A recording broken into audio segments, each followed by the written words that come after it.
ఆరోగ్యానికి ఎంతో మేలు చేసే బొడకాకరకాయలు మార్కెట్లోకి దొరుకుతున్నాయి. ఈ విధంగా ఒకసారి ఫుల్గా గ్రేవీ పెట్టి ఈ కర్రీ చేశారంటే చాలా టేస్టీగా ఉంటుంది.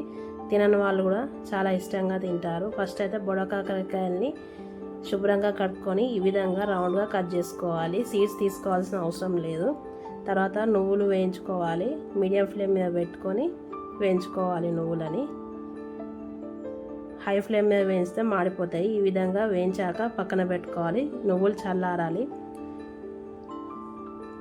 స్టవ్ ఆఫ్ చేసేసుకొని నువ్వులు చల్లారాక ఈ విధంగా గ్రైండ్ చేసుకోవాలి. పొడిలాగా పట్టుకోవాలి. ఈ పొడిని పక్కన పెట్టుకోవాలి. తర్వాత ఆయిల్ హీట్ అయ్యాక జీలకర్ర ఆవాలు వేసుకోవాలి. జీలకర్ర ఆవాలు చిటపట్లాడాలి.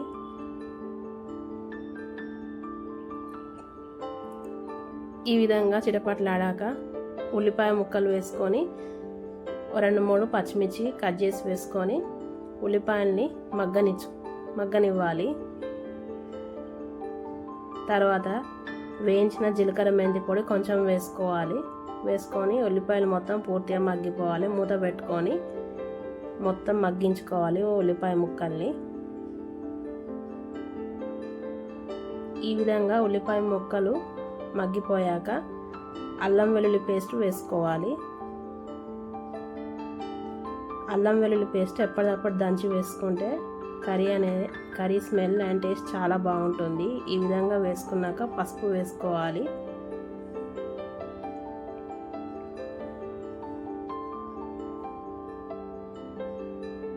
పసుపు వేసుకున్నాక కలుపుకోవాలి.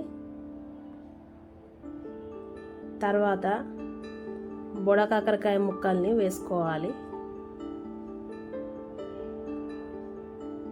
వేసుకొని కలుపుకొని ఒక 10 నిమిషాలు మూత పెట్టుకొని మీడియం ఫ్లేమ్ మీద కానీ హై ఫ్లేమ్ మీద కానీ మగ్గించుకోవాలి. మాడకుండా చూసుకోవాలి.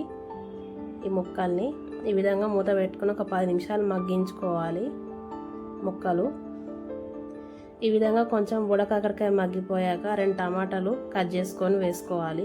వేసుకొని కలుపుకోవాలి.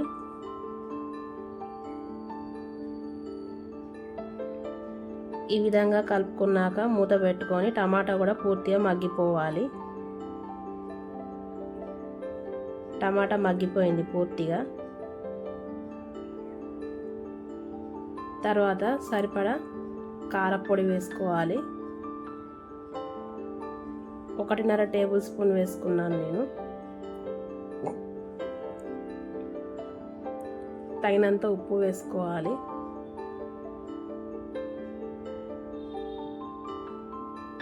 వేయించిన ధనియాల పొడి వేసుకోవాలి. ఇందాక పట్టి పెట్టుకున్న నువ్వుల పొడి వేసుకొని కలుపుకోవాలి.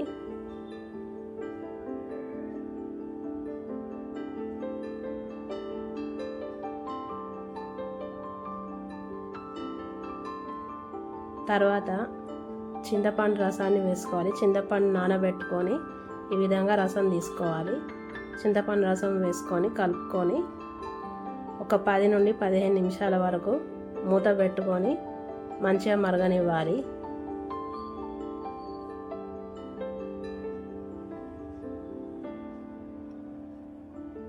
తర్వాత ఈ విధంగా కూర ఉడికాక స్టవ్ ఆఫ్ చేసేసుకొని వేడివేడి అన్నంలోకి తినడమే. ఇది చపాతీలోకి కానీ వేడివేడి అన్నంలోకి కానీ చాలా టేస్టీగా ఉంటుంది.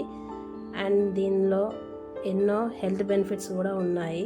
అంతే ఎంతో సింపుల్గా బొడకాకరకాయ గ్రేవీ ఈ విధంగా తయారు చేసుకొని తినండి. ట్రై చేయండి.